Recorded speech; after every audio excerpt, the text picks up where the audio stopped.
Alrighty. Hey there, Rockstar. Welcome to the Epic Real Estate Investing Show, where we show people how to invest in real estate so they can escape the daily grind and retire early. And today we're going to talk about the big rent squeeze that's going on. It's about to cause some havoc on many, but some are going to win. And I'll tell you what I mean by that in just a second. But there's a lot of options that you have here on YouTube, and we all come to YouTube for entertainment. And if we learn something along the way, all the better. But there's probably been never a more important time in history to really increase your financial education, because things are happening. That gap between the rich and the poor is getting wider and wider. You got to be really savvy when it comes to the economy, when it comes to inflation, when it comes to this monetary policy. It's your future really depends on it. Even if you don't want to be a full-time real estate investor, and that's very much what we talk about mostly here, but you've got to incorporate real estate somewhere into your financial plan, or you're just not going to have a chance. So let me kind of tell you how you can win and who's going to lose, but let's take a look here at some of the recent headlines. Let's see right here. This came out last week, 2 weeks ago. Inflation hits the rental market as higher mortgage rates, limited supply pushes up prices, right? So that's the rental rates, or excuse me, the rental market is really being pushed up, and that's really hurting a lot of people, right? But this one just came out today, same story. There it is. Surging rents squeeze the middle class. Get out of here. All right. Let's see. Surging rents squeezing the middle class Americans the hardest. The middle class is really going to get hurt if they don't do something about this. Make sure this. All right.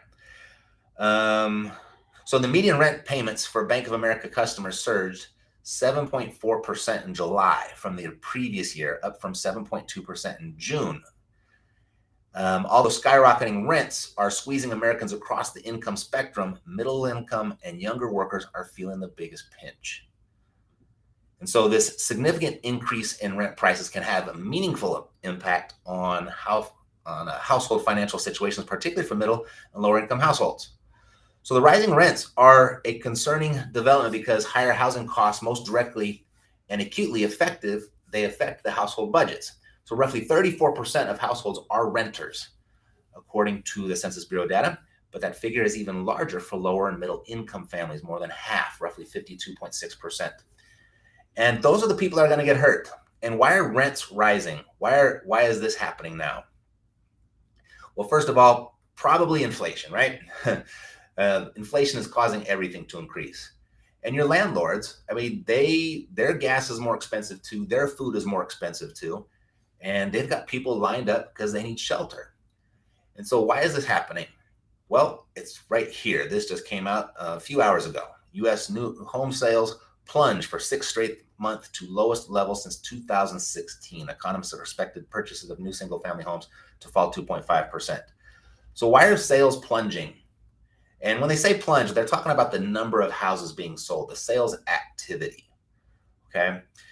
Why is that happening? Sales of new U.S. homes plunged more than expected in July to the lowest level in 6 years as rising mortgage rates and the relentless increase in home values slowed activity by edging prospective home buyers out of the market. So the increasing mortgage rates are creating havoc on the affordability for our new home buyers, our lower income buyers, and even in much of the middle class. New single-family home purchases tumbled 12.6% to a seasonally adjusted annual rate. Right here. To a seasonally adjusted annual rate of 511,000 units, the Commerce Department reported on Tuesday. It marked the sixth consecutive month of declines. Now check this out, though. Look at this. Despite the slowdown in purchases, the cost of a new home continued to march higher in July, with median prices jumping nearly 9% in July from the previous month to $439,000. So yes, new home sales are down 29.6%, but the price just went up 9%. So what does that mean for real estate investors? Well, first thing, it means if you're in the fix and flip business, the grade A properties, your grade A flips, those are selling. I would say if you're not at least an A minus in your fix and flip work, then you're going to be suffering a little bit. You're going to be sitting a little bit longer. You're going to have longer hard money costs. You're going to have longer time on the market, and you're going to have your capital tied up. You're going to have opportunity costs because your capital is being tied up. So you got to be really careful if you're going to be fixing and flipping. But we're really talking about the rents. And this is why, if people can't afford to buy, then they're going to have to rent. And that's why the competition and the activity from the sales market is moving towards the rental market. And this is why it's just going to go back and forth. It's going to be one or the other. And this is why. This is Maslow's hierarchy of needs for a human being. And over here on the far right at the bottom, this biggest portion, the foundation of this pyramid, is the physiological needs. That's air, water, food, shelter, sleep, clothing, and reproduction. So shelter is right in there. That's one of our biggest needs. That means that's where our attention and our energy and our money is going to go first. And then next one up is safety needs. So you got personal security, employment, resources, health, and property. So your personal security and your health and your property all falls into shelter. So the biggest portion of this pyramid is your housing, is your shelter. And right now we are 5 million houses short to satisfy the population that needs shelter. And so that's why we're having this giant rent squeeze. And a lot of people are going to really get hurt. But there's a lot of people that are going to win as well if you know how to play this game. I mean, people are going to win, people are going to lose. You have to choose which side you want to be on, which actions you're going to take. And a big portion of that, well, first of all, the foundation is housing is something that everybody needs. So if you can control the supply of that, then you're on the right side of that equation. If you are on the demand side, when everybody needs a house and you're fighting and competing for the shelter, for that supply, then you're going to be competing and you're going to be then you're going to have to fight for that and overpay and just like they're paying for the rents, just like they have been for the house prices for so long. But if you get on the other side and you start controlling the supply, learn how to be a real estate investor, whether that's part-time or full, and learn how to find deals and get control of them. If you're in control of the supply, you're on the right side of that equation. So that's one way to win. The second way to win is when you look at the consumer price index, increased to 8.5%. That was of course our most recent one. It was 8.5% anyway. So this was back in March, but I think that's exactly what it was. Here July, right there. Here we go. It was 8.5% though, right? Here we go. 8.5%. So if your investments, whether you're in the stock market, whether you're in gold, whether you're in cryptocurrency, whether you're in real estate, or whether you're even running a business, wherever you have your money, if it's stored under your mattress in the money market account, if that's not generating at least 8%, you are losing. You're losing money each and every day. So you have to learn how to invest and generate a positive 8%. And over the last year, even though we're hearing that the market is slowing down and the prices are being reduced, we just hit a new all-time high in our median price point first. Second of all, it's slowing down, but it's still growing. So year over year, we're at a 10.5% in the housing. So that right there gives us, we're at least outpacing inflation. And that's exactly what real estate does. The stock market hasn't done it. The cryptocurrency market certainly hasn't done it. Your precious metals like gold hasn't done it. And your silver has been completely obliterated. So everything that we've traditionally looked at for a hedge against inflation, none of it is working except real estate. So if you don't own some real estate, you are losing because you can't work enough to make enough to keep up. You don't have that many hours in the day. The wage increase, I believe, was 5.3% year over year. That's still under 8%. So that's losing. You've got to figure out how to get some real estate into your financial plan. And again, you don't have to be a full-time real estate investor to really grasp this. The next part, so that's the other side of the equation you got to be on. So we control the supply of real estate. You need to invest in real, hedge against inflation. And then controlling the supply, you're going to be, the demand is much bigger than the supply. So now you get to control your prices there and control the outcome of your investments there. And here's the third component of it, is the 30-year mortgage. So we just went up 40 basis points over the last 7 days. It was down a little bit, but now we're at 5.87%. So this is the other side of the equation of how you can win. Because a lot of people think that's high, and it's impacting the affordability, of which it is. But when you understand how the economics work, there's very few times in history where your CPI index of 8.5% is higher than your mortgage rate of 5.87%. So the economy right now, despite the prices or the mortgage rates going up, the economy is paying you to borrow money. It's paying you. That's a positive arbitrage, because inflation destroys debt as well. It's an equal opportunity destroyer of money. So whether it's your money that you have in your bank account or it's the money that you borrowed from the bank, it's destroying the purchasing power of both of those. So if you're borrowing money at 5.87% to purchase an inflation hedged asset like real estate, and then you have the inflation there creating a negative interest rate for you, that's how you win. If you ignore this information and decide just to stay the course with your job and keep your money in your 401k and keep your money in the stock market, you're going to lose. And you get to choose. And then whether it's right or wrong, that's not up for debate, and that's not even the point. It doesn't matter who's right or who's wrong. It's what we've got. And there's an expression, don't fight the Fed. You might have heard that before. And what that typically means, most people don't realize it's a two-way street.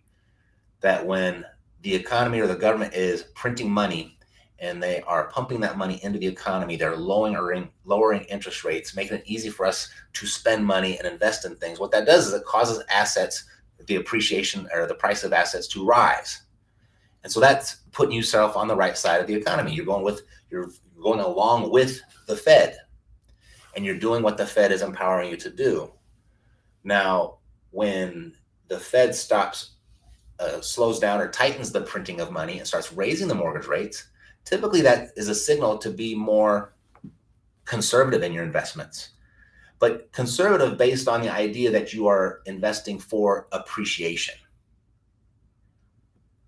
But as real estate investors, appreciation is really just the icing on the cake, because we've got the cash flow, we've got the amortization, and we got the depreciation. So those are three other profit centers inside of real estate that don't get considered when you're having that conversation about, they're printing money, prices go up, you tighten the printing of money and the prices come down. So when you might lose out on the appreciation when the tightening of money comes. But as we can see, because of inflation, it's driving their interest rates up, and it's making it cheaper for you to borrow money to buy that inflation hedged asset. That's putting you on the right side of the economy. That is going with the Fed. That is how you put all of these dynamics in your favor. And if you ignore those, you're going to be hurting. And people are already feeling it. The conversations that I'm having with sellers right now, it's pretty remarkable. Let's see. Kevin, good to see you. Evening. Oh, I guess it is evening in Florida, isn't it? Still got the sun bright and shining over here in Vegas. Ren, VRBO is the way. Location. Absolutely. So you got a piece of real estate. You're hedged against inflation there, and you got a big giant income producer. You're playing the game right. And if you borrowed the money to buy that property, you got three gold stars for you. Because you listen to somebody like a Dave Ramsey, a Susie Orman, and he gets beat up on a lot lately. He was my arch nemesis. I picked him out 10 years ago. And, he's good if you want to stabilize your finances. A lot of people need that, but he does very little to teach you how to create wealth. He does very little to help you make money. But he would have you pay everything off, and he'd have you be debt free. In a high inflationary environment like this, if you are using your debt as a tool to purchase income producing inflation hedged assets like income property, that's how you win. The people who lose are the ones that play by the rules. If you're going to school to get that good job, to work, and save, the people that play by the rules, those are the ones that are going to lose. You got to play the same game as the Fed, because in every economy, there's always winners and there's always losers. And when we start going into recession, and heaven forbid if we go into depression, or we go into a stagflationary environment, even though that hurts most of the people, there are people that are winning. You just got to know how to play the game when the rules change. And that's buying inflation hedged income producing assets and using long-term fixed debt to purchase them. That puts you on the right side of everything. And so this is really, really important. It's probably a big shift in how I'm going to, a big shift in my conversation here and my focus. And I've always talked about this for a very long time, but it's so much more than about just making money in real estate. It's about securing your financial future. I tell this story all the time. A friend of mine, when he went over to Russia right after the fall of the Soviet Union, and he actually went over there to speak about real estate investing. And he got to know a lot of the people there, and he got to interact and mingle, and he came back with some of the most amazing stories. And one of the stories he brought back was, when the fall of the Soviet Empire happened, it just destroyed the people. But it destroyed the employees. It destroyed the people that played it safe, that played by the rules. The people who won were the owners of essential businesses and the owners of real estate. Now, they didn't have it easy, but they came out okay on the other end. And am I suggesting that there's a parallel here, that the United States is going to collapse? Well, I guess it depends on who you talk to. I don't think so personally, not in our lifetime. But there's other people out there that would certainly disagree with me and say it's right around the corner. I don't know. And either way, we don't have control over it. We can only play the game and play by the rules that we're given. And if you want to win this game, you got to watch what the Fed is doing and take the actions where their actions would benefit you. And that's buying real estate. Right now, we've got more people than we got houses. We are not in a housing bubble. I don't care what anyone says. We are not in a housing bubble. We might see the prices pull back a little bit, but we are more in a people bubble than we are in a housing bubble. And I pointed out those Maslow's needs, right? We need shelter. It's one of our most important things that we need. And if we cut our spending everywhere else, that's the one place we are not going to cut our spending. So, as real estate investors, you got to own income property. People are going to need to live somewhere, and either they're going to buy the real estate or they're going to rent the real estate. And if the market is going in a direction where it's unaffordable for them to buy, then they are going to rent. And so you get to choose. Do you want to be the rentor or the rentee? Alrighty. So Ren, what do you got here? If you got any questions, let me know. Buy real estate in a recession, play the stock market when the feds throw money around, play the dead cat bounces. There you go. Sounds pretty good, right? And that's exactly it. In a nutshell, he's pointing out, don't fight the Fed. When they start tightening money and raising mortgage rates, real estate kind of is your only play. A lot of people thought it was gold for a really long time. Gold is down, 3.5% this year. Silver down 20%, like 19 point something percent. It's our last and final hedge. And then when they start throwing money around, then yeah, your assets are going to increase and the stock market could be a really good play. Not to mention, real estate is the last real tax shelter that we all have as the average people. And you better get some, because they are coming after us. They just hired 80,000 new IRS agents to come and collect their money. And real estate being the last real tax shelter for the average person, you better get some. It's one of the big benefits, one of the big profit centers.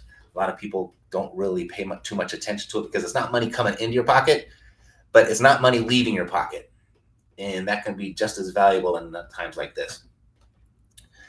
Let's see, Caleb. So not a good time to wholesale flip, but to buy and rent out. Yeah, I mean, you need cash and cash flow in your business. Just if you are going to wholesale or flip, you've got to be really, really careful when you're computing your values now.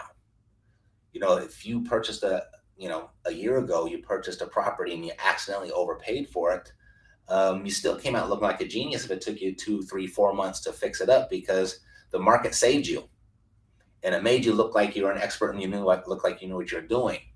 But if a market flattens or a market slows down like it is, you got to be really careful and be conservative. For example, I just got a contract accepted on a property in St. Louis on Thursday, and looked good to me based on the comps. But the comps were about 3, 4 months old. And so my contractor went through, gave me a little bit of an estimate. I got a buddy in the area that's an appraiser, so he did a quick and dirty appraisal for me. And that appraisal came in about $20,000 less than what I thought. And this was a cheap house. It was like, I was going to pay 180. Excuse me, I was going to pay 80, and I thought it would be about worth 180. And he said, no, you're probably around 140, 145. And so he said, you really want to play it conservative right now. You don't want to be aggressive. So that's the first thing, Kayla, is be very conservative with your comps. Look at what has sold, but also look what's on the market and what has not sold. That can be as big of an indicator to your value as what has sold. And we haven't been looking at what's active for a very, very long time because we haven't had to. Who cares? By the time I'm all done with my property, I'm going to be selling mine for more anyway. So the actives haven't been a real resource for us to look at when it comes to determining value. But now it's more important because you can have comps that say your house is worth $200,000, but there's stuff on the market for $190 that hasn't sold yet. So is your house really worth $200,000 if there's houses on the market just like yours at $190 that aren't selling? No, that means yours is probably worth $180. By the time you get it fixed, it might be there. So I'm not saying it's going to crash, but I would say be very, very conservative. And then if you are going to do the fix part of fixing and flipping, I mentioned this right at the top, you got to have the grade A properties. You have to have the absolute pristine properties. And I would even say now you have to kind of even focus on location even more. That cool little house that you could fix and flip that, was just under the freeway pass. That's probably not going to sell as fast anymore.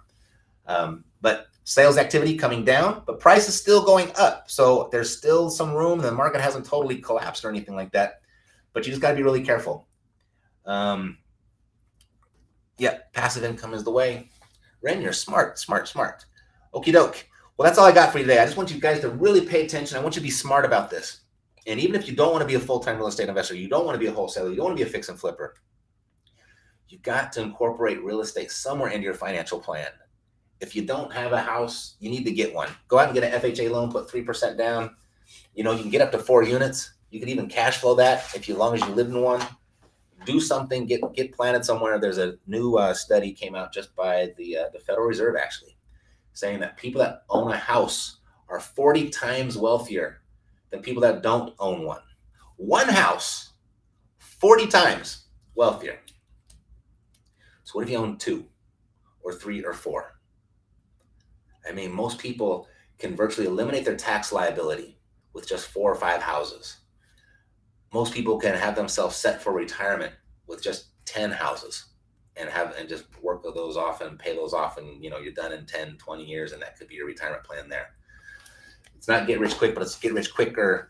And in these times that we're looking at right now, it's get rich for certain with the greatest probability that we got out there. All right. So that's all I got for you today. Peace, love, health. God bless to your success.